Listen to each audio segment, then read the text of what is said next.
Pesquisa Atlas revela um novo mapa político do Brasil. Gerações mais jovens são mais à direita, enquanto gerações mais velhas mais à esquerda. Eu sou o Guilherme Moura. Eu sou o Lucas Hatch. E eu sou o Pedro Penelas. E esse é o Degrau da Política. Bom, nessa semana aí saiu uma pesquisa muito interessante da Atlas Intel, né? Eles testaram qual que é a visão política geracional, né? Então, geração Z, os millennials, a geração X e os boomers, né? Quem acompanha a política, tal, e tá vendo aí as revoluções zoomers que estão rolando aí, né? Você vê um caráter mais à direita, tal. Então a geração Z já era uma geração que tava todo mundo falando. Ah, não, é mais à direita, tal. Mas baby boomers à esquerda e millennials também junto, mais à direita, eu confesso que eu fiquei bem surpreso, viu? Primeiro eu pensei quando eu vi a pesquisa, essa questão de auto-identificação, né? Porque é uma pesquisa qualitativa, a Atlas faz as pesquisas online, mas é assim, como você se identifica, de direita ou de esquerda? Já há um problema natural de toda pesquisa, que esse critério de auto-identificação sempre vai ter uma dificuldade do que o entrevistado vai considerar esquerda e direita. Sim. E aí, pensando nisso, eu fiquei assim, imaginando que muitas das posições que homens que se consideram de esquerda seriam vistas como sensíveis, são naturalizadas por homens ou mulheres mais jovens que se consideram de direita, no sentido principalmente de pauta de costumes, né? Eu acho que essas questões vão sendo naturalizadas, então muitas das posições que hoje a gente imagina com grandes diferenciações entre conservadores e progressistas, já foram naturalizadas em questões de direito feminino, enfim, essas pautas já se tornaram mais cotidianas e corriqueiras, então alguém que se identifica como de direita e é mais jovem, é um milênio, uma geração Z, já trata como cotidiano e corriqueiro, diferente de alguém que talvez tenha ali acima de 60 anos, 50 anos, que essas questões ainda não são tão precificadas e pacificadas em relação a determinadas pautas, determinadas questões. Então, acho que isso é um primeiro ponto. E o segundo, e eu gostaria de ver esse desdobramento de pesquisa, porque eu já vi algumas dessas pesquisas apresentando um critério diferencial de gênero para falar de geração Z, né? Fora do Brasil, entre os homens, eles são muito mais à direita, os eleitores mais jovens, e as mulheres mais à esquerda. E eu imagino que isso reflita, de certa forma, no Brasil. Claro que a diferença não mostra, a diferença de gênero e a diferença na pesquisa não comporta, mas eu imagino que se a gente conseguisse trazer essa pesquisa para a divisão de gênero, isso fosse se apresentar. Porque eu acho que os espaços de socialização da geração Z, que é majoritariamente digital ou totalmente digital, são muito diferentes para os dois gêneros, né? Homens da direita estão cercados de um ambiente que vai proliferar muito mais as ideias mais à direita, mais conservadoras, mais liberais, dependendo do campo. Enquanto mulheres vão ter uma socialização digital com valores mais voltados para pautas feministas. Então, e isso apresenta uma diferença muito clara em relação ao perfil dos eleitores, não só no Brasil, mas no mundo todo. Homens no século XX foram sempre historicamente mais progressistas, justamente por ter seus espaços de socialização em ambiente fabril, sindical. Então, é uma mudança de formação societária e formação política que me parece ter alterado esse pêndulo de direita e esquerda entre os gêneros, sobretudo entre os mais jovens. Eu acho que essa juventude da direita... Você falou que ficou surpreso, Guilherme? Com os millennials, cara. Sempre que eu conversei com qualquer millennial, ele sempre foi absolutamente, assim, progressista, no mínimo. Não, eu não fiquei surpreso, porque eu acho que é um casamento de fatores, sabe? Essa juventude de direita que a pesquisa mostrou revelou pra mim um pouco do sucesso do plano do Steve Bannon. Rede social, de disseminação de conteúdo, com essa história de mito de empreendedorismo e de autoajuda. Foi umas 3 corridas de Uber seguidas que eu peguei com o motorista falando, me perguntou, o que você faz? Eu falo, eu faço economia. Aí ele vira e fala assim, nossa, então você tem que me ensinar a não gastar, você precisa ensinar o país a não gastar. E fala, eu vejo o investidor tal, falando de 10 passos para ser rico, eu li o livro Seja Foda. E isso, você entende? Eu quis dizer, vai juntando esse mito de empreendedorismo e de que você achar que as suas finanças são iguais às finanças de um país, contribuem para uma juventude mais à direita, que é o discurso que o Nicolas Ferreira faz, é o discurso que uma parte do Missão, se bem que o Missão agora virou outra coisa, né? Eles são quase trabalhistas hoje em dia, loucura. Então, que o MBL faz, o Guto Zacarias, o Kim Kataguiri, o Holiday faziam. As finanças pessoais são as finanças do país, a meritocracia, tudo isso contribui pra gente ver o resultado dos millennials à direita. Eu vou discordar, tá? Eu vou discordar. Tá. Eu tô fazendo outra leitura. Eu sempre fico nessa questão de o quanto que a agenda, né, funciona de verdade, sabe? O quanto que as pessoas realmente são influenciadas numa questão assim tão geracional, uma geração inteira disso, sabe? E aí essa minha surpresa, puta, millennium à direita, que estranho. Porque eu sempre vi pessoas mais engajadas à esquerda. Mas depois eu fiquei pensando, a maioria dos millennials que eu convivi, etc e tal, tal, eles eram pessoas politicamente desengajadas, completamente alheias muitas vezes. Claro, as pessoas tinham ali suas preferências, os aspectos políticos, os seus partidos, os seus políticos, tal, mas ela sempre assim uma coisa, eu gosto porque eu gosto, não tinha um interesse genuíno talvez na parada. E essa pesquisa mostrou isso mesmo. Tem algumas perguntas, né, que falam, como é que você interage sobre política, tal, né? Os millennials não conversavam online sobre política, assim, as conversas não eram sobre isso. E os millennials foi o grupo que menos ia mesmo a manifestações, protestos, etc e tal. Ou seja, uma geração meio desengajada politicamente. Por que eu discordo que essa questão agenda, empreendedorismo, tal, eu acho que isso é muito mais para a geração Z do que para os millennials. Porque os millennials, e a pesquisa mostra isso também, tem um quê pessimista.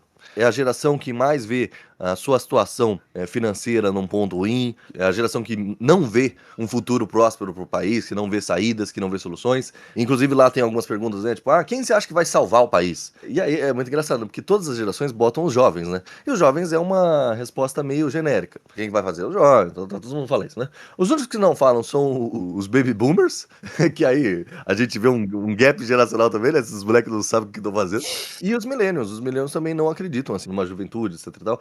Eles até pontuam mais que as outras gerações na resposta de que ninguém vai salvar o país. E aí uma outra coisa que eu achei interessante, que dá pra fazer uma leitura disso, quando a gente fez um programa sobre pesquisa de opinião, a direita bolsonarista e a direita não bolsonarista, né, a gente chegou a falar disso, a direita não bolsonarista pontuava mais, parecia ser maior, mas ela era mais desengajada, né, ela não ia votar, ela não tinha um candidato assim que ela olhava e falava, não, esse cara aqui, etc e tal. E esses dois dados, pra mim, um mostrou o outro, sabe? A geração millennial, então, o cara que não liga pro jogo político eleitoral, jogo político tradicional que a gente chama, esse cara tá refletido naquele número dos eleitores de direita não bolsonaristas, mas que não conseguem engajar em nenhum candidato, né? Ele é de direita, ele é etc e tal, e ele não gosta do Bolsonaro, mas ele também ele não é engajado politicamente a ponto de ter um candidato dele, de ir lá votar, que seja, enfim. Pra mim, esses dois são os dois números. Enquanto é muito curioso que, se a direita bolsonarista era a menor, mas a mais engajada, a geração mais engajada politicamente nesse sentido, e política no sentido tradicional, essa é a geração X e os boomers, né, cara? Então, ainda que eles sejam mais à esquerda, pelo que a pesquisa mostra, né, a geração mais à esquerda, quem é de direita é obrigatoriamente de direita bolsonarista, e é esse cara que tá engajado, que faz o Bolsonaro ter o poder político que ele tem.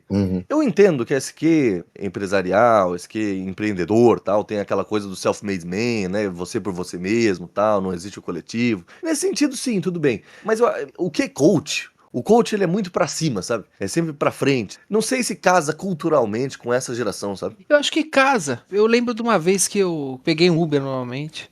É que o Uber, como o taxista, é um termômetro. E pra mim o Marçal tá pro Uber como o Maluf tava pro taxista. Pode ser, pode Muito ser. claro na última eleição. Eu lembro que eu peguei um Uber e o cara tinha um adesivo do PT.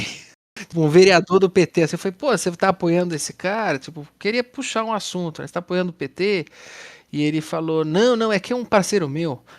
Eu voto aqui em São Paulo, eu não gosto de política não, mas eu acho que esse Marçal fala umas coisas interessantes. Então é isso, eu concluo com essa pesquisa, essa cabeça do apolítico, ela é um terreno muito fértil, não para um Bolsonaro da vida, mas para um Marçal, para um Nicolas Ferreira. Tá bom, nesse sentido eu Entendeu? concordo. Eu acho que ele que propôs essa história de que você não precisa mais levar a carta de oposição ao sindicato, agora você manda por e-mail. Isso é um zeitgeist, sabe? De uma geração que não acredita em sindicato e ainda tem que ir lá. Não, manda por e-mail. E eu tava pensando por questão até mais cultural, assim, os millennials, eles são essa geração das potencialidades não cumpridas. Assim, tipo, todo filme americano hoje é meio sobre crise de milênio em algum nível, né? Tipo, era a geração que tinha, teoricamente, todo o aparato para resolver todos os problemas do mundo, e claro, isso era uma promessa impossível e acho que uma frustração, talvez isso reflita um pouco o pessimismo. No caso brasileiro, talvez por uma ascensão social. A geração dos millennials é essa geração que ascende nos governos Lula e Dilma, sobretudo no governo Lula.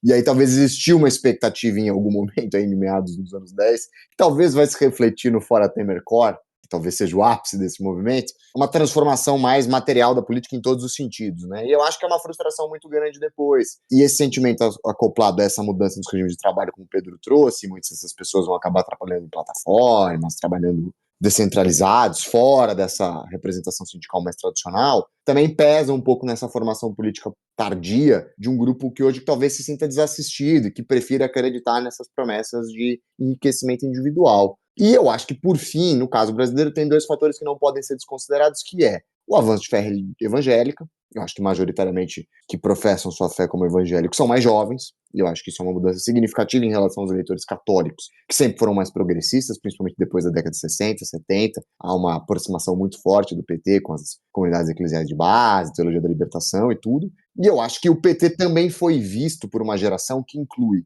os millennials um pouco mais jovens e os geração Z como sistema, né? Quando você pensa, eu sou contra esse voto antissistêmico, esse voto rebelde, até contracultural em algum nível, é antipetista. Sim. Porque o PT ocupou a presidência da República por quase todo o século XXI. A maior parte da vida política, da consciência política desses dois grupos é com o PT sentando na cadeira da presidência. Então, todos os desgostos que essa pessoa pode ter em relação ao serviço público são transferidos para o PT, do tipo, esse partido não realizou o que eu gostaria de ter, tal. Então, eu acho que é uma geração que acabou indo para a direita porque, naturalmente, as anteriores foram à esquerda, como a pesquisa mostra, e elegeram governos de esquerda, algo que não acontecia no Brasil. O Brasil tinha uma tradição de eleger candidatos mais conservadores, modernização conservadora. A história do século XX brasileiro é um pouco diferente de uma história majoritariamente à esquerda, mesmo que o trabalhismo tenha sido uma força política, mas o trabalhismo da década de 40 é muito diferente do petismo do século XXI, assim, se a gente for pensar em termos de cultura política e identificação. Então,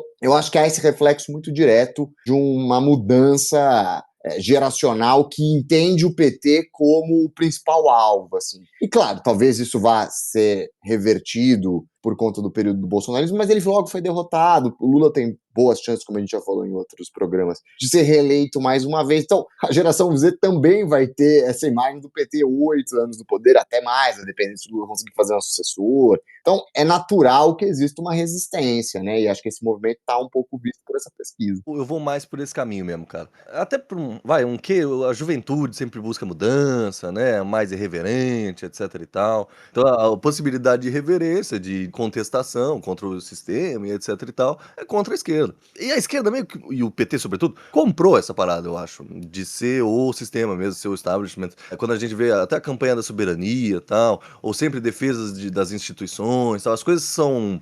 É muito tênue, né? As coisas que são caças pro establishment e as coisas são caças pro Estado de Direito, entende? Uhum. E sobretudo o Brasil é um país corrupto pra cacete, aquela coisa toda. Aí a pesquisa mostra isso, inclusive, né? Porque ele lá fala, tem uma pergunta, né? Você acha que o sistema deveria mudar? O que o sistema também é uma palavra super genérica, né? Mas enfim. E todas as gerações falam que sim e tal. Então há uma percepção de que o status quo brasileiro funciona mal. E quem é o status quo, quem está defendendo soberania, instituições, etc e tal, vai levar mais porrada por isso, né?